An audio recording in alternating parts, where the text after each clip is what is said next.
E aí, está ligado como as elites políticas de São Paulo e Minas Gerais conseguiam se revezar no poder naquele período conhecido como a República Oligárquica ou do Café com Leite? Se não, vem comigo depois da vinheta.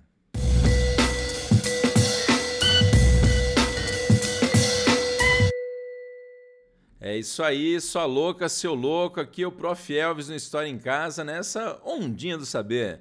Lembrando aí que hoje a gente vai dar uma analisada em República Oligárquica, parte 1, tem muita coisa pra gente ver, mas a República Oligárquica aqui a gente poderia falar das bases então, né, dos acordos, das políticas que foram firmadas entre as elites políticas de São Paulo e Minas Gerais aí, né? Mas lembrando que para a gente estudar a República Oligárquica, a gente tem que colocar aí o estudo também, né, no período republicano conhecido como a República Velha, um período que vai de 1889 a 1930 e que na verdade é subdividido aí em dois períodos. Primeiro de tudo aí o período aí chamado de República da Espada, de 1889 a 1894. Então você está vendo aqui, né, pelas datas, é o primeiro período, então como se fosse lá uma, né, grande boneca russa que você abre e faz puc, puc, puc. Então dentro da República Velha tem um primeiro período, que é a República da Espada, de 1889 a 1894, e depois aí o período que a gente vai estudar hoje, aí começar a República Oligárquica ou a República do Café com Leite.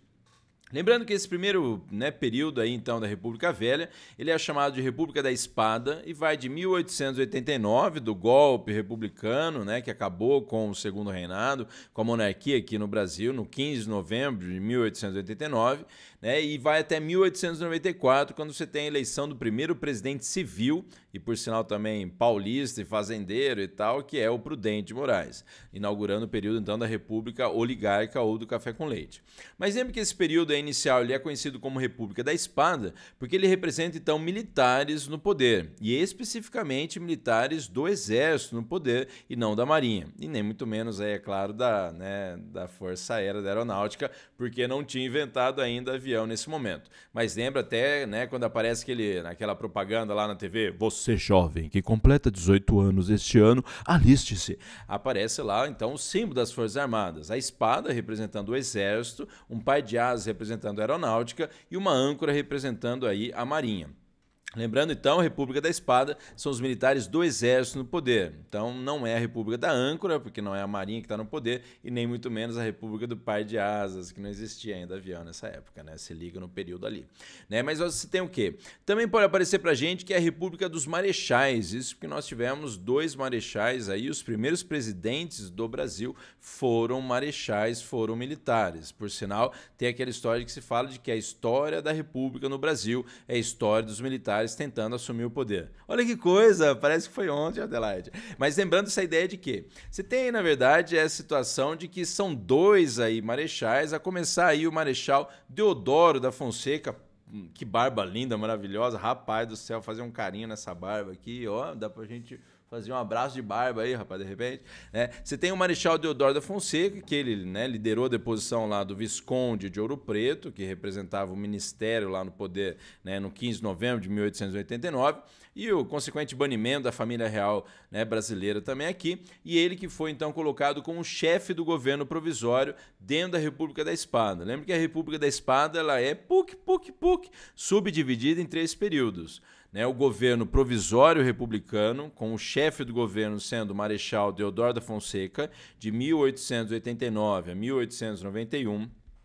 Ele, eleito indiretamente pela Constituição de 1891, vai governar praticamente aí, né, acho que são 9 meses aí, em 1891, quando ele renuncia, e depois aí, terminando o mandato dele, coisa que não podia, o Marechal Floriano Peixoto, lembra? É Floriano Peixoto, porque às vezes você confunde e fala que é Florioto Peixano, na verdade não é, é Floriano Peixoto, e aí você não sabe mais qual que é o certo ou não, mas lembre que é Floriano Peixoto.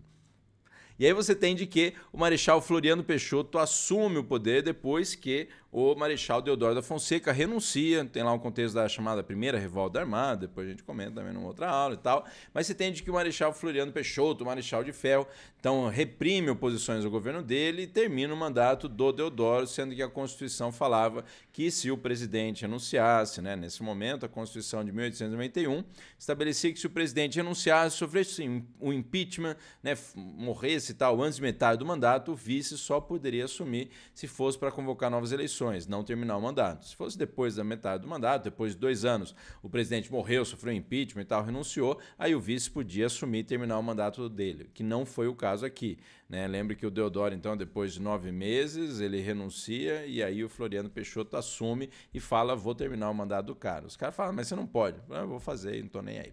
Bom, tanto que tem essa visão de que os dois acabam sendo vistos como ditadores. Olha que coisa, né? Mas aí vai para você o quê? Você entende que o segundo período, então, né, dessa República Velha, que lembra que é o que vem, então, depois da República da Espada, é a República Oligárquica ou do Café com Leite. Esse período, então, da República da Espada termina quando ocorre a eleição do presidente Prudente de Moraes, né, e tem aí, então, a saída do Floriano Peixoto no poder. Esse período que vai ser conhecido como República Oligárquica ou do Café com Leite e representa, então, o período final da chamada República Velha. Então, lembre que isso tudo aqui, para a gente, representa a República Velha, tá? Mas só toma cuidado, então, que há essa subdivisão num primeiro período da República da Espada, com os militares do poder, e no outro período que já predominava quem? Você vai pensar fazendeiro aí, né, pecuarista ou cafeicultor. Por isso, ficar esperto então que a gente tem que analisar aí as bases, né, dessa república oligárquica, né, do café com leite, então, de 1894 a 1930. Primeiro, a denominação que você lembra, quando a gente fala de uma oligarquia, oligos quer dizer poucos, né? Então poucas pessoas, né? E o arquia, que quer dizer poder ou governo. Então lembra que o poder ou governo de poucas pessoas ou poucas pessoas no poder, né, comandando o poder, quer dizer uma oligarquia aí. Então ficar esperto e especificamente quem são esses poucos no poder. Se você está ligado aqui, conhecido também como República do Café com Leite. Se você lembra, a gente pode falar de que esse período aí da República Brasileira, ele foi representado também pelo predomínio das oligarquias, então dos grupos pequenos, poderosos, das elites políticas de 2 estados, de São Paulo e Minas Gerais. Lembra que São Paulo e Minas Gerais, grandes aí, né, núcleos eleitorais, digamos assim, você pode falar aí, né, os maiores colégios eleitorais que às vezes podem definir uma eleição aí no Brasil, né, para presidente e tal.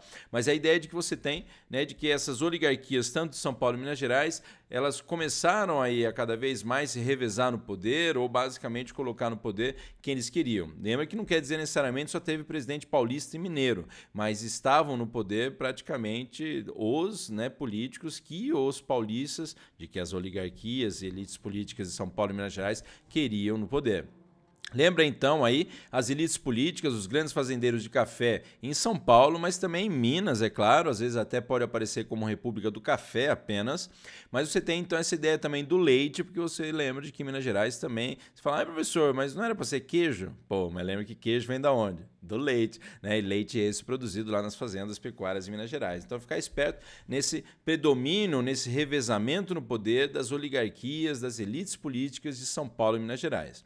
E ficar esperto então, né, nas bases aí, digamos aí, né, vou repetir aqui, nas bases então que representavam esse revezamento no poder entre as oligarquias de São Paulo e Minas Gerais. E notem aqui o pessoal Rio Grande do Sul, Paraná, todo mundo aí tentando também, né, colocar lá a mãozinha na cadeira da presidência. Até por sinal, você lembra de que essa república oligárquica lá em 1930, ela termina justamente com a Revolução de 1930, apoiada não só por tenentistas ligados a Getúlio Vargas, mas também relacionada aí a os próprios interesses de oligarquias dissidentes que não concordavam mais com a liderança de São Paulo e Minas Gerais, como era o caso lá de Rio Grande do Sul, Paraíba e próprio Minas Gerais, que vai ficar descontente lá com Washington Luiz. Mas, como São Paulo e Minas Gerais se revezavam no poder? Se liga aqui, né, a gente pode falar de bases, e até de uma forma pleonástica, bases que sustentavam, então, esse revezamento. Você entendeu aí, né, esse pleonasmo. E aí a questão, então, também, melhor a gente falar de acordos entre as oligarquias de São Paulo e Minas Gerais, ou então de políticas que foram firmadas entre esses grupos políticos para se revezarem no poder. Então, ficar esperto aí, no nível federal, a gente tem a política do café com leite. Só toma cuidado, não confunda aí política do café com leite com república do café com leite. Então, república do café com leite é o período de 1894 a 1930 que São Paulo e Minas Gerais revezavam no poder. Política do café com leite é o acordo que as oligarquias políticas de São Paulo e Minas Gerais fizeram para se revezar no poder. Tá entendendo? Tá entendendo ou não tá entendendo? Se estiver entendendo aí, coloca nos comentários aí também, fala que você tá curtindo ou não o vídeo. Ninguém mais comentou no vídeo, mas tô tentando aí. Comenta aí você então agora, se você tá assistindo. Porque às vezes você não tá assistindo mais, eu tô falando aqui e de repente quero saber se você viu que eu tô falando com você agora, se eu quero que você... Ai, eu vi que você pôs, Elvis, eu vi, prof. Então, quero só ver, então. Mas lembrando que a política do café com leite aí, ela é marcada por essa situação que envolve as oligarquias de São Paulo e Minas Gerais conseguirem, então, indicar os candidatos que eles queriam. Basicamente, faltando um ano para o mandato do presidente, então, terminar, ele indicava ou apoiava o candidato que as oligarquias políticas, né, do outro estado queriam. Então, se o presidente era paulista, ou que os paulistas tinham escolhido anteriormente, ele então vai indicar um candidato mineiro, ou que os mineiros querem, às vezes não é, né, de origem mineira, digamos, pode ser de outro local, mas que era o que os mineiros queriam, e vice-versa. Então, quando o outro mineiro, né, o outro presidente, terminasse o mandato dele, ele ia apoiar o candidato que São Paulo, que os paulistas queriam. Então, esse revezamento não conseguia sustentar essa eleição, então, dos candidatos que eles queriam, mas também precisava, é claro, de, em outros níveis, funcionar alguns acordos também. Como é outro acordo, outra base, ou a política aí conhecida como a política dos governadores, que é no nível, então, estadual. A política dos governadores, você tem então de que os governadores apoiam o candidato do presidente, então se era o candidato lá, né, paulista que os mineiros apoiaram, os governadores iam apoiar esse candidato, pensando não só, é claro, né, em troca de favores, mas favores políticos e tal, mas de recursos políticos também para administrar o seu governo. Então aquela ideia de que também aí a gente tem que se ligar no interesse dos governadores em terem o apoio aí do governo federal, né, em alguns, né, obras ou o que seja lá nos seus estados. Então essa ideia de que os governadores precisavam aí também, né, apoiar esse candidato, porque tem uma outra coisa também de que geralmente quem estava no poder já era quem São Paulo e Minas Gerais queriam. Até porque uma outra coisa que pode aparecer associada à política dos governadores é o que é conhecido como a chamada Comissão Verificadora de Poderes. Então, de que as oligarquias estaduais, principalmente de São Paulo e Minas Gerais, controlavam a Comissão Verificadora de Poderes, ou oligarquias ligadas a São Paulo e Minas Gerais. Então, a ideia, o que era isso aí? A Comissão Verificadora de Poderes era uma comissão que, quando a pessoa ela era eleita, verificava, então, como o próprio nome está falando, se ela tinha poderes para assumir o cargo de deputado federal, deputado, né, ou senador, ou deputado estadual. Então aí que vem aquela história do quê? Se a pessoa eleita pela população era truta do partido ou da oligarquia que controlava, então, essa comissão verificadora de poderes, ele era empossado. Ou pode aparecer, ele era diplomado, ele assumia então o cargo público para o qual foi eleito. Só que se de repente era um desafeto político, era adversário da oligarquia ou do partido que estava liderando, que estava ocupando a Comissão Verificadora de Poderes, aí o cara ele era então impedido de ser empossado e geralmente o termo político era degolado, não de que cortava o pescoço do cara lá, né, mas de que ele era degolado politicamente. Uma pessoa degolada é meio impedida de viver, eu acho. Tá entendendo? Então tá. Lembrando que nesse contexto, então, tanto, né, os governadores estaduais quanto os deputados e senadores estaduais, né, também então, apoiavam o candidato do presidente. Então, note que vem puxando, né, nos outros níveis aí. E no nível municipal ou local, você tem o chamado lá coronelismo, né, que o pessoal aí, é claro, fala, ai, que bom que não tem mais isso hoje, né, professor? Gente vendendo voto, até porque o voto é secreto, né? Bom, mas lembra lá. Coronelismo. Lembre que isso aí envolve, então, no nível local ou municipal, o controle do voto pelos grandes proprietários de terra. na sua maioria, lá é claro, conhecidos como coronéis. Se você lembra, um termo que vem lá da Guarda Nacional de 1834, né, da elite agrária aí, né, principalmente São Paulo e Minas Gerais também, mas a elite agrária em várias localidades que organizaram então a chamada Guarda Nacional e recebiam um título aí de coronel em troca. Então, às vezes o cara é um grande fazendeiro, mas ele não teve nenhuma passagem lá, né, por uma situação militar, por um agrupamento militar, não foi, sei lá, nem guardinha aí de Zona Azul, nem nada contra, né, mas não foi assim, nem policial, nem nada. Então tem essa ideia de que o título de coronel vem dessa tradição, então, de chamar o grande proprietário de terra, desde lá do período regencial, né, da criação da Guarda Nacional, que seria mais ou menos hoje para nós as PMs estaduais, você tem então esse título do coronel para o grande proprietário de terra. E lembra que o grande proprietário de terra, então, ele controlava o voto do eleitor, até é bom lembrar que como que ele conseguia isso? Porque o voto era aberto na Constituição de 1891. Então a ideia é de que o voto era aberto ou descoberto. Então você chegava no local e você falava lá, eu quero votar nesse cara aqui. Aí o cara lá e anotava, né, em quem você queria votar. Não é que nem hoje que você utiliza a máquina, ou até na minha época eu já votei também na cédula lá, o que até dava para zoar melhor e tal, para quem queria anular o voto, de repente votar no papagaio ou no burro lá, não sei o quê. Mas você tem, então, de que, com isso aí, os grandes proprietários, através de seus jagunços, seus capangas, ameaçavam, então, os seus trabalhadores e falavam, meu, você vai ter que votar num candidato, né, que o coronel quer. Falei, e se eu não votar? Falei, se eu não votar, eu vou arrancar todos os dedos da sua mão aí e tal. Falei, porra, vou votar no cara, é claro que eu vou votar. Bom, mas lembrando que você tem também, né, a concessão de favores. Falei, que bom que você falou que você vai votar no candidato do coronel, porque aí eu vou ainda por cima não cortar os seus dedos e vou te dar a camiseta do candidato, o boné do candidato, a lista de unhas do candidato, um churrasco no dia do candidato lá a ser eleito e tal, no dia da eleição, né? E também lá uma série de apetrechos para você ficar feliz, às vezes até uma pinga paga no boteco. Falar, ai, professor, graças a Deus isso não acontece mais, né? Ironicamente, aí foi jogado no ar esse comentário. Mas lembrando que você tem também outros termos bem rurais que vão aparecer, associados a essa ideia de que a pessoa aí, por exemplo, né, era vista como, o eleitor era vista como uma montaria.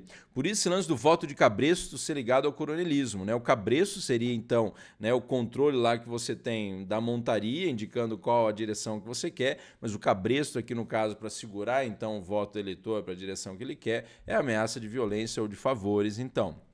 Ficar esperto nesses termos bem rurais aí também, né? Ficar esperto também na preocupação de muitos proprietários de terra em fazer o trabalhador aprender a ler e escrever. Não para pensando no seu crescimento cultural, mas pensando em ter mais voto para controlar. E outro termo também bem interessante para associar, né, o eleitor à montaria, para não falar gado, né, hoje e tal, mas a ideia de curral o rebanho eleitoral. Tipo um coronel conversando com outro, o coronel Inho Bento, fala coronel Inho Borges, fala, quantos eleitores você tem aí no seu rebanho, né, no seu curral eleitoral? Né? Então tem essa história do curral ou rebanho eleitoral representar então o número de eleitores que um coronel tinha lá, né, sob seu controle. Às vezes o curral é uma prática mesmo, tipo de capangas, de, né, jagunços lá do coronel, levarem os eleitores num dia lá antes da votação, no local próximo ao local de votação, e cercarem os eleitores lá e forçarem eles a estarem lá e votando no candidato que o coronel queria. Por isso ficar esperto também em várias representações, né, de charges e tal, como podem aparecer, como essa aqui para vocês, tá lá, ó, as próximas eleições de cabresto. Tá aqui uma moça, né, representando a soberania, ou pode ser a república também, até não sei se você lembra, mas a referência lá, né, do chapeuzinho dela aqui, que parece o chapeuzinho dos Smurfs lá, que é um barrete, na verdade, associado aí, né, à soberania republicana. Então, ficar esperto numa figura feminina com esse chapeuzinho, às vezes representa a figura da república ou da soberania republicana aqui. E ela perguntando, então, é o Zé Besta? E ele, que está escrito político nas costas dele, né? A charge nesse momento elas davam uma ajudada aí, está trazendo lá, conduzido por um cabresto, um burro ou um eleitor que está escrito no braço ali, se você viu. E ele responde, não, é o Zé Burro. Olha que coisa, né? E você fala, nossa, parece que foi ontem, né, professor? Pois é, parece que foi ontem mesmo, né? Mas é isso aí, gente. Ficar esperto, então, né, de que esse aí a gente foi, né, hoje analisar só as origens, então, digamos, as bases, então, os acordos, as políticas, né, que marcavam, então, essa chamada, né, República Oligárquica ou do Café com Leite. Em outro vídeo a gente comenta então aí, picadinha, é claro, e vários, né, os presidentes. E de novo aí, se puder, dá um like aí, se inscreve no canal, dá uma olhada no Facebook, no Instagram do Prof. Elvis História em Casa. Valeu, gente, espero que vocês tenham gostado e não esquece de comentar, eu pedi para você comentar, quero ver se tem gente assistindo mesmo esses vídeos, que eu não sei se tem gente assistindo, então não sei, mas tudo bem, quero só ver. Cadê o meu feedback, galera? Tchau, até mais, tudo de bom.